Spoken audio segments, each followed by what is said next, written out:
There are a lot of doubles in the modern world. We have double mint gum, double plays in baseball, double Jeopardy, and double trouble, which is the back band for my favorite guitarist, Stevie Ray Vaughan. When we received our diabetes diagnoses, we're usually told, you have type 1 or you have type 2. It's one or the other. And they're very different conditions. They're caused by different things. They're managed very differently. Managing them is tough. But did you know you can actually have both type 1 and type 2 diabetes at the same time? That's what we call double diabetes. I'm joined today by Dr. Nick Argento, an endocrinologist with Maryland Endocrine in Columbia, Maryland, who, like me, lives with type 1 diabetes. And we're going to talk all about this double diabetes.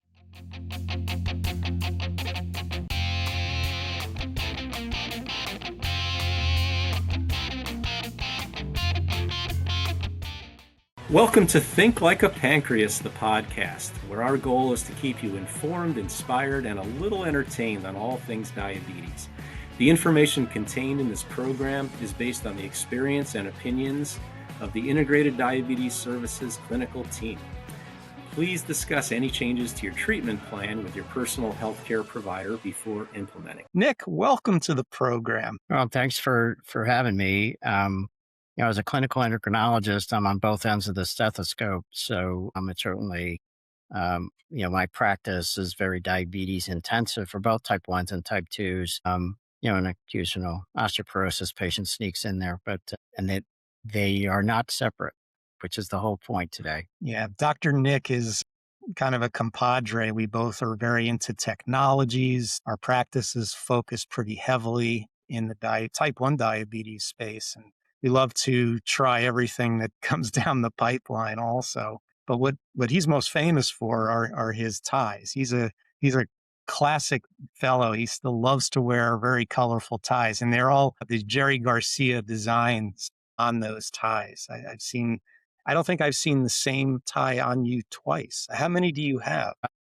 Probably 50 or 60, and I rotate them. So Garcia ties. Got to take up some closet space. Yeah, it does. Well, they become family heirlooms after a while, so you hate to let them go. So I guess our listeners would really like to know, because they're always told, well, you either got type 1 or type 2. Is it possible for somebody to have, or somebody with type 1 to also have type 2 diabetes, or is that just a myth? No, it's not a myth at all. And I think a simple way to think of this is that, so you inherit a tendency toward type 1, autoimmune destruction of pancreas. Generally, that's what we're talking about.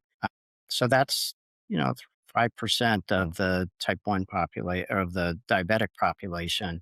But the incidence of type 2 diabetes is exploding around the world. And so they're completely separate, and you can get both. And actually, it's a pretty high percent of people. So the way to think of it is that you got double lucky, right? So you're belonging to two clubs that no one wants to belong to. And there is more interchange than I think is appreciated. Yeah, what would you say is the prevalence? What percentage of people with type 1 may also have type 2 diabetes? So it's on the order of 20%. And, some tip-offs or some things that if somebody has type 1 that would tell me as looking at their history that they might be on that pathway. So, you're 10 years old, you develop type 1, but if you have a family history of type 2 diabetes, you have a pretty good chance. If you have two parents with type 2 diabetes, the likelihood of yourself developing type 2, if you don't have type 1, is 80, 90%. So if you have type 1 and that runs in your family, that's suspicious. People with the lipid panel that suggests hyperlipid or insulin resistance, so that's a low HDL, high triglyceride, high blood pressure at an early age. These are all, PCOS, which now has been renamed or is in the process of being renamed in a type 1. So they're all markers of insulin resistance. So it's like somebody who's got COVID could also get the flu. Exactly. Not impossible. It's not common, but it's certainly not impossible. Decades ago, we used to define type 1 and type 2 by the age you got it. You got juvenile diabetes. You get it when you're young. Type 2, you get when it's older. Now we know we define them based on what caused them. Type 1 caused by an autoimmune attack, and type 2 is a disease of insulin resistance, where the insulin being produced by the pancreas isn't able to work effectively. What causes that? What would keep the insulin from working effectively? So there's a lot of causes of insulin resistance, and so there's a lot of biochemistry, but the liver is insulin resistant, fat is insulin resistant, muscle is insulin resistant, but the least insulin resistant of the tissues is fat, and the most insulin resistant is muscle. So liver's in the middle. So part of the issue then with insulin resistance is that it increases cardiovascular risk very strongly and hypertension. And so this biochemistry is present even at a young age. And so you could see like a higher blood pressure compared to your peers, for example, tendency to gain weight. That's all part of insulin resistance. So insulin resistance actually protects people from dying in a famine. So I congratulate my type 2 patients and say, you're more likely to survive a famine than I am. So, that's nature's protecting you. But in modern times, that's not really the challenge. The challenge is excess, not deficiency. And so we have good systems to protect us from deficiency. And that was insulin resistance. And insulin resistance in the type 2 population is also not uniform. There's all different flavors of type 2. So people from South Asia or Asia tend to have a little bit of insulin resistance and more insulin deficiency. From the African continent or Hispanic tend to have actually a lot of insulin resistance. And that's the European model as well. And so, what happens is eventually your beta cells that make insulin can't keep up with insulin resistance and you get hyperglycemia, you get high blood sugars. And that often happens in your 40s, 30s, 40s, 50s. But if you had type 1 at 8, and particularly if you put on some weight and don't have a lot of lean body mass, as you get older, that tendency is going to come to the fore. So that As a insulin diet resistance as a is diabetes educator, I see patients with type 2 occasionally still. I have to explain to them what is causing this insulin resistance. And I have to teach them about the genetics. There's a very, very strong hereditary component to this, much stronger than with type 1. And adding body fat over time contributes to insulin resistance. A lack of physical activity can cause insulin right. resistance. Would Stress. worsen it. Right. Yeah. Right.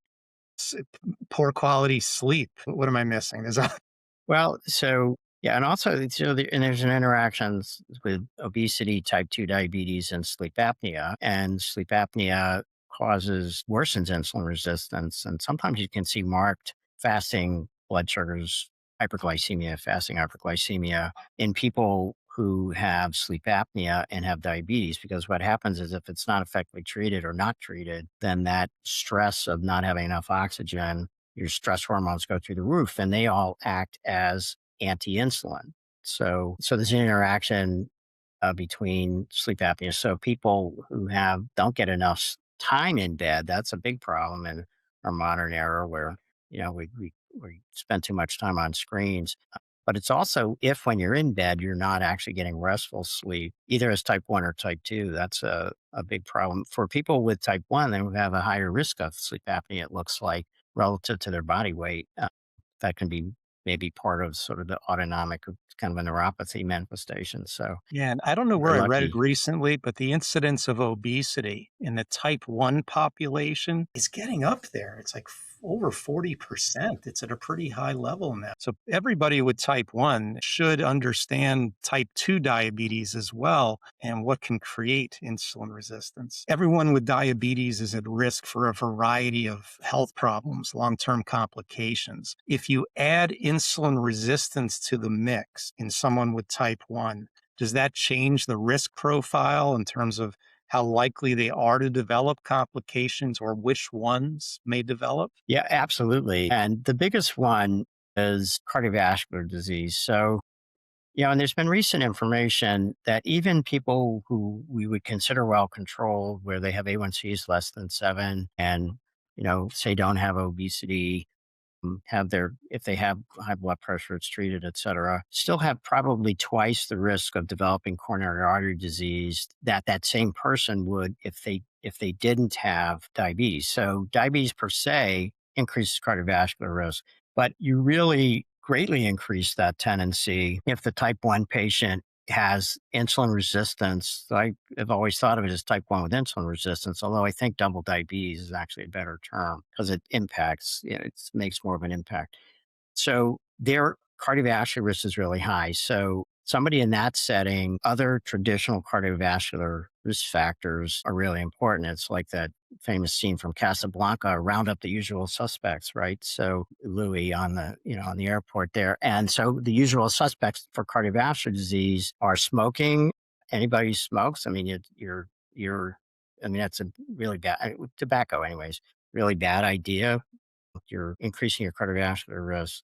That's a big one. And so treating lipids aggressively, even at an earlier age. So if you look at American Diabetes Association recommendations, it sort of boils down to, because of the cardiovascular risk in both type 1 and type 2, that at the age of 40, you should have a reason not to be on a statin in a sense. And so if I see somebody with the double diabetes, I'm probably going to start them much earlier than that, because we don't want to see somebody have a heart attack at age 38 or 40, and you can see that. So round up the usual suspects. So you don't smoke, you exercise, try and keep your weight down. Aggressive treatment of cholesterol, absolutely critical there. And in treating blood pressure, there are some that seem to be more cardio friendly than others. It's, the ARBs and ACE inhibitors, as first choice there.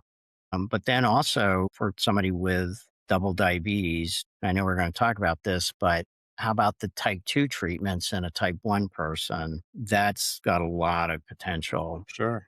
And that's something I'm much more likely to recommend. I love the usual suspects reference because I use that also when I teach about troubleshooting high blood sugars, especially pump users. I have a list of the usual suspects that most likely contributed to it with a big picture of Peter Lorre on the slide.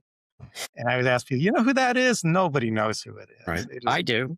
I, I do too. It's one of my favorite Casablanca. movies. It's a classic.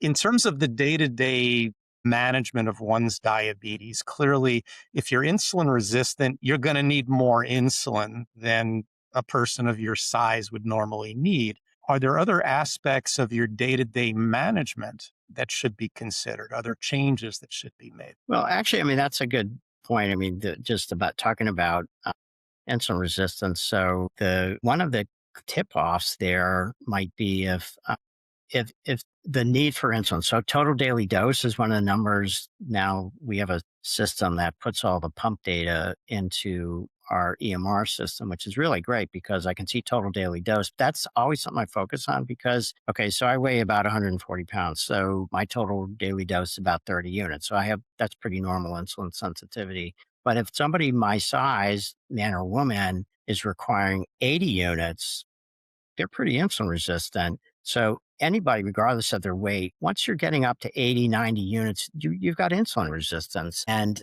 there are some formulas that you can look at. But I mean, basically, if you're requiring more than zero point 0.4 units per kilogram per day, you're insulin resistant. And so that's another tip off is high insulin needs. And that group of people is a daily management challenge tend to be, my experience, they're much harder to get postprandial blood glucose control. And, that's I mean, it's more challenging just to get glucose control at all, just with insulin. That f- formula you mentioned before to try to see if your insulin needs are higher than they ought to be, that's worth sharing. I think that people should be able to figure that out for themselves. So they have to consider total daily insulin. That's your basal or your long acting plus your meal or your bolus insulin.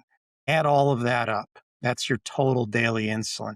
And you don't just look at one day because, on any given day, it could have been all you can eat pizza night or something. You got to look at an average over about a month or so. And then to figure out how much you weigh in kilograms, just take your weight in pounds and multiply by 0.454. I don't know why I remembered that, but Right. for my exercise Right. physiology days, I seem to remember that. All right. And then you take your units of insulin and divide it by your weight in kilograms. And if it's more than zero point 0.5, yeah, if it's getting up above zero point 0.5, much higher than zero point 0.5, you're probably requiring more insulin than someone your size should be. Of course, you got to consider your diet. Someone who's on a really high carb diet might be taking more insulin, but it doesn't necessarily mean they're insulin resistant. So it's something to have a discussion about. But if your units per kilogram of body weight is way north of zero point 0.5, it's insulin resistance may be developing. Right. And there's degrees of it too. That's the thing that, is really useful to sort of think about because, we have this sort of mental thing, bifurcation, type one's over here, type two's over here. But the way I think of it is how much insulin can you make? Right. And there's sort of a spectrum there. And how sensitive to that insulin are you? And those are on, there you could graph that out in terms of somebody that's very insulin sensitive and doesn't make any insulin. That's the classic type one. But that same person, if they're requiring a lot of insulin, so zero point 0.8 units per kilogram, and they make none, that's double diabetes.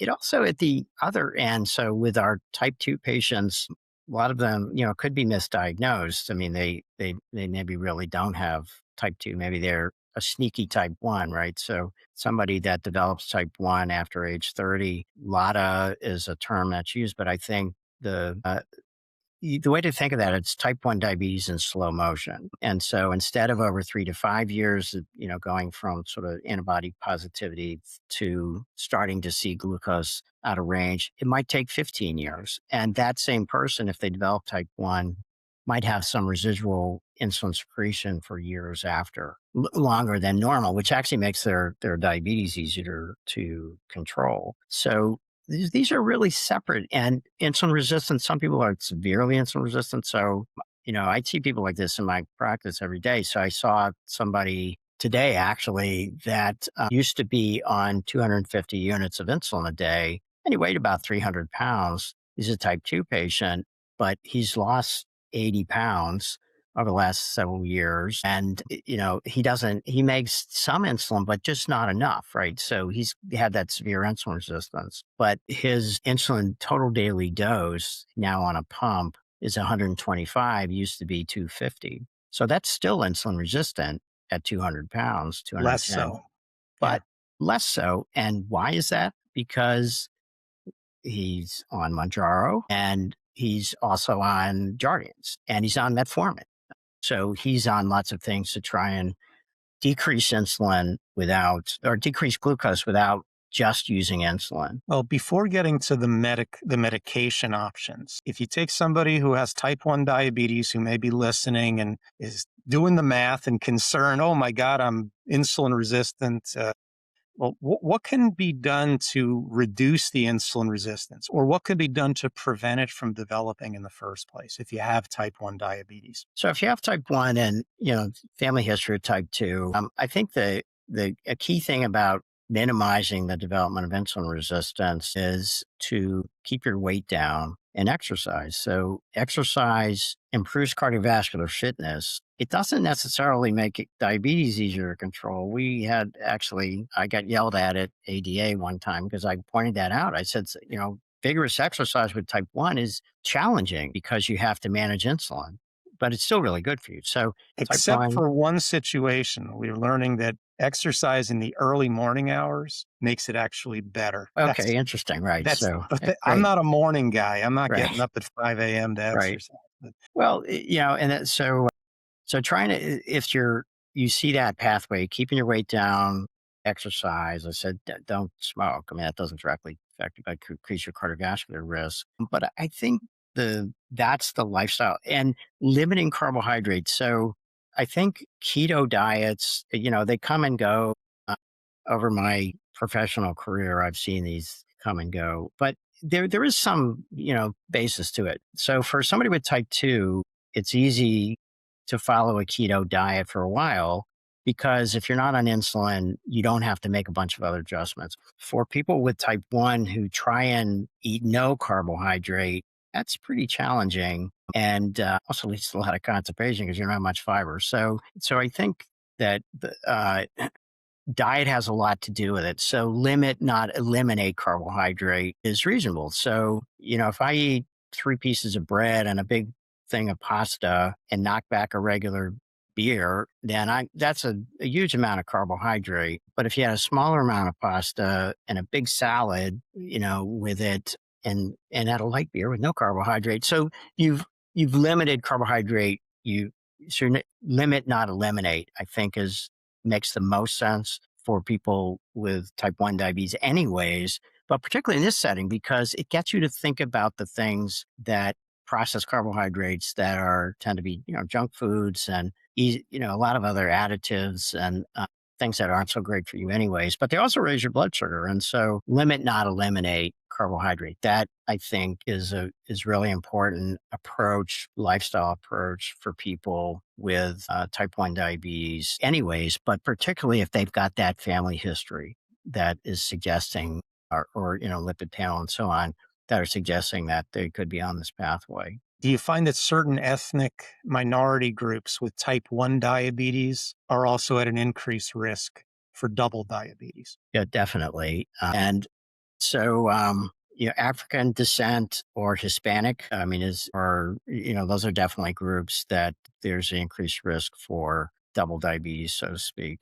As I said, South Asia actually tend to parallel Europeans a lot in terms of so there's not a lot of insulin resistance in that group, but there's a greater tendency for visceral fat. And so the fat is in the internal organs where, the little kind of pot belly, and then that actually worsens insulin resistance. So lowering your weight improves. You can draw some of the fat out of those organ systems where it doesn't belong. Now, a topic that we've sort of skirted around is the use of some of the modern medications to either prevent or treat double diabetes. Can you talk a little bit about that? It's something I've done for a long time.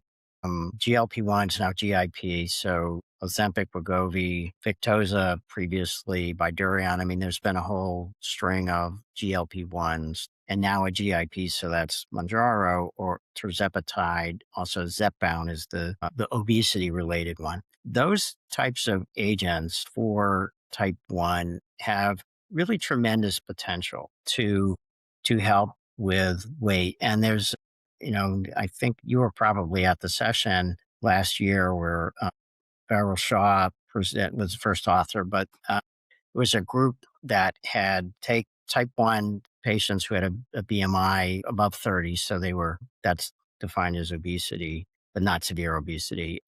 And they were all on AID system, automated insulin delivery. And what they did was they gave them Ozempic, and at that time, the maximum dose was 1 milligram. Now there's a 2 milligram form available, and there's higher doses available with Wegovy, which is the weight version of exactly the same compound.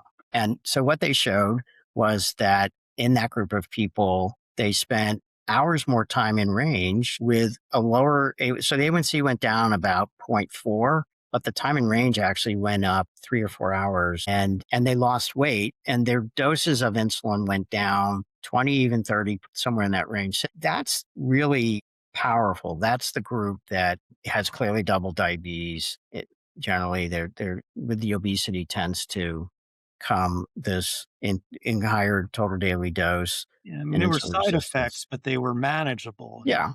Well, so the nausea, vomiting, diarrhea, constipation are the most common side effects. The one that is somewhat silly is the whole thyroid cancer thing. So there's warnings on those drugs because they cause increased risk of something called medullary thyroid cancer in rodents, and that's because they give huge doses to rodents in laboratories, and they're already prone to this. And the cells that can lead to that type of cancer have receptors for GLP-1. So if you give huge doses of GLP-1s to an animal species that's already prone to this cancer, you increase that risk. Does that apply to human beings? No, unless you have a medullary thyroid cancer yourself, which is only 2 or 3% of thyroid cancers, or you have a family history of medullary thyroid cancer. So those are the restrictions there. So that's not a realistic, outside of that very narrow group of people, that's not realistic. I think what I find using those types of agents in people with double diabetes and the type 1 patients is, go slow. There's no rush about it. And because that allows the person's GI system to accommodate, because if you have somebody with type 1 and they have a bad reaction to, Mounjaro or a certain dose of Ozempic and start medication. having nausea and vomiting and, um, then they're in trouble pretty quickly. And so I even start at half of the usual starting dose because what's the rush? And I'm doing this in people, they have to be on CGM. And for my type 1s, they're virtually all on an AI automated insulin delivery system. So CGM's guiding the pump. And we start slow, even a half dose for 4 weeks. And if they wait until they feel well and then go up to 0.25, which is half of the usual dose. And then I would usually want to see them back before having them Yeah, I think go that's key further. also, being able to titrate the dose up very gradually. Right. And You there's have no to rush get about it. you have to get the medication in a form that lets you do that. Not all of them Right. allow microdosing. Correct. Right. So, Mounjaro and Ozempic right. do. The others, you take it or you don't. There's no mini doses that can be given. Right. Yeah. So Mounjaro and tirzepatide have been in pen form, single dose per pen. Now they're coming out with vials, and it's a little hazy still, and they're discounting the weight loss versions because they know there's a huge market and people will, pay a couple $100 a month for these agents to help with their weight. Think Like a Pancreas, the podcast, is brought to you by Integrated Diabetes Services, where experience meets expertise, passion meets compassion, and diabetes care is personal because we live it too. Our team of clinicians, all living with type 1 diabetes, understands the challenges firsthand. We're here to help no matter where you are in the world. From glucose management to self-care strategies, the latest tech, sports and exercise, weight loss, type 1 pregnancy, and emotional well-being, we've got you covered. We offer consultations in English and Spanish via phone, video chat, email, and text. Want to learn more? Visit integrateddiabetes.com or email info@integrateddiabetes.com to schedule a consultation. So going slow, because that allows the system to adjust so that we're not going to have the patient start getting a lot of hypoglycemia. But in Viral Shaw's study, they did not see an increase in hypoglycemia. They actually did really well, and it's well tolerated. Now, I've seen people with long-term type 1, I think, are more prone to constipation. I've seen that as maybe there's some underlying gastric, or GI slowing just from, decades of diabetes.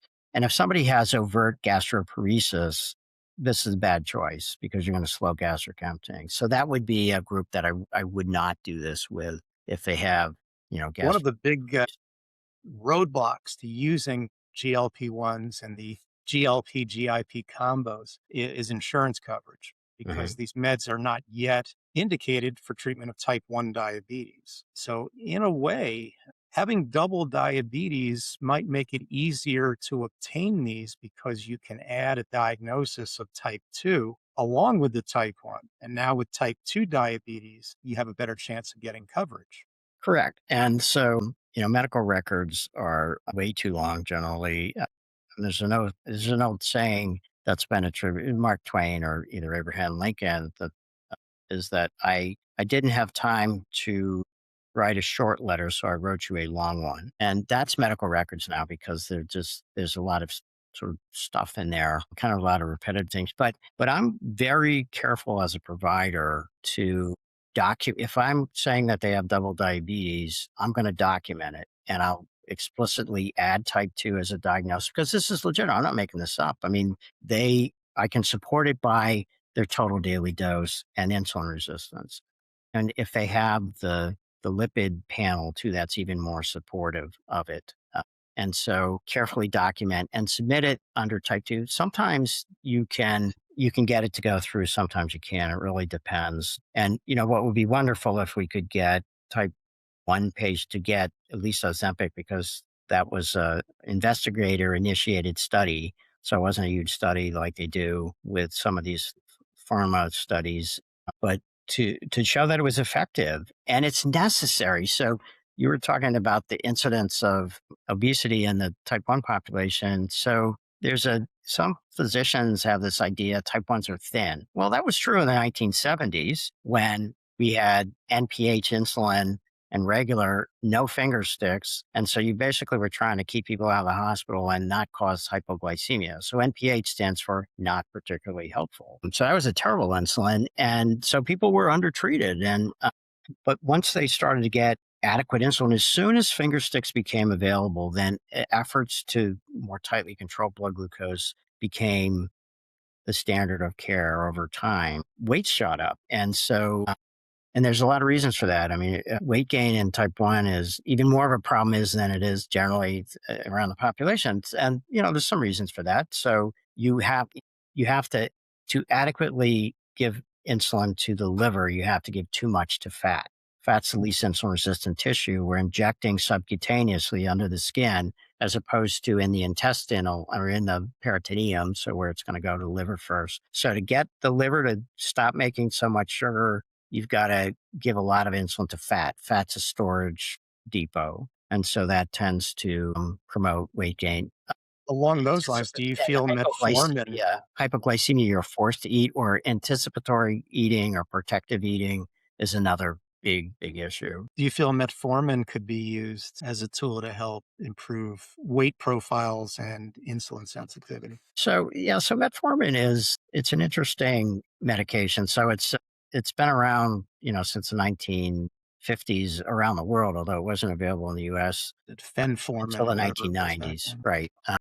There was another drug that caused lactic acidosis, fenformin. But that metformin is extremely safe as long as you have sufficient kidney function. And the studies with type 1 don't show much benefit. But I think the issue is if you looked at the 20% that have insulin resistance, or 25%, there you can see some benefit. Whereas somebody who has good insulin sensitivity, you're probably, you're not going to see much. Right. That's the whole notion of precision medicine, is matching the treatment to the individual. Exactly. And so, but also with metformin, you're not risking a whole lot because insurance companies don't bother to pre-authorize it. It's too cheap. You can get it for $5. Actually, somebody sent me I don't know if it was real or a meme, but in the cookie section of some grocery store, there was a little sign that said metformin's only $5. Go to the pharmacy or something, right? And so, that implies that, people eat their way into type 2, and that's not correct. By the way, your NPH acronym, I love. I also think it could stand for now you're probably high, or now you're probably hypoglycemic. Right. Yeah. Did you ever use the NPH personally? Yeah. I mean, I was diagnosed in 1968, so they were phasing out glass syringes, so I didn't have those. I used NPH until I started an insulin pump in 1982.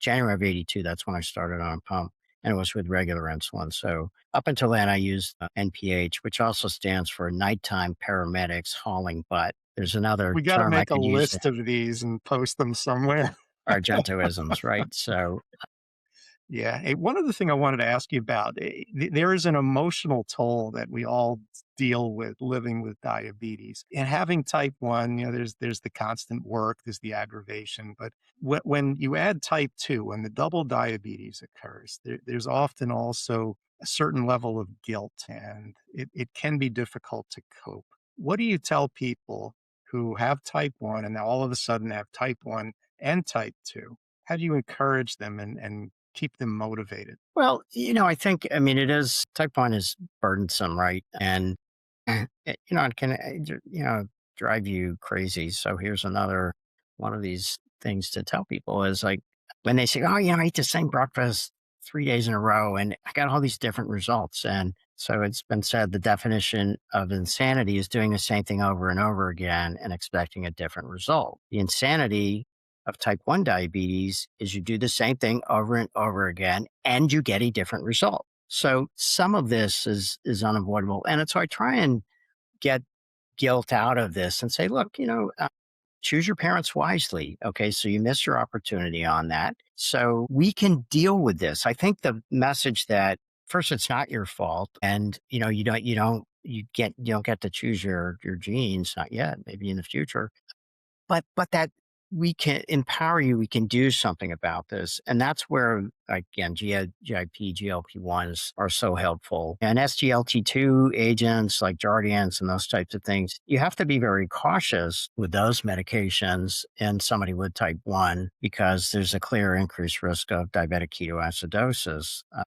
But it, it helps heart failure. It helps kidney insufficiency, particularly somebody who's insulin resistant. That would be a conversation that I would have with somebody. But I try and encourage them. So that's an example of we understand this. At least I understand it, right? You understand it. That's why we're having this whole conversation. That you can have both. It's not your fault, and we can treat this. But we need to do more than just insulin. It's the other parts that start to become important. But, and I'll say people, I want to help you bankrupt Social Security someday, but not Medicare. And that means you live a long time, but you don't end up in the hospital, right? So that's how you accomplish that.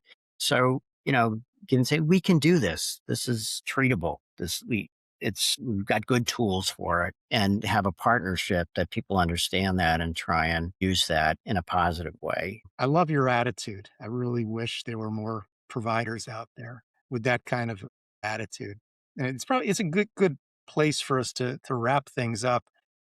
Double diabetes means, somebody who has type 1 diabetes who also develops insulin resistance, which technically is a form, is type 2 diabetes. So it is possible to have both simultaneously. It's becoming more prevalent all the time as obesity becomes more common and as genetics are passed along from one generation to the next. It is becoming a more common thing. It creates issues that we don't have with just type 1. Adding type 2, adding insulin resistance to the equation opens us up to a host of other cardiovascular problems and increased risk for those problems. It is largely preventable, not 100%. Like you said, it's not always the person's fault, but our lifestyle habits do play a role. You said we blew the opportunity to choose our parents. That's come and gone, but our lifestyle choices can go a long way, and it's treatable. If you do have double diabetes, don't just throw in the towel.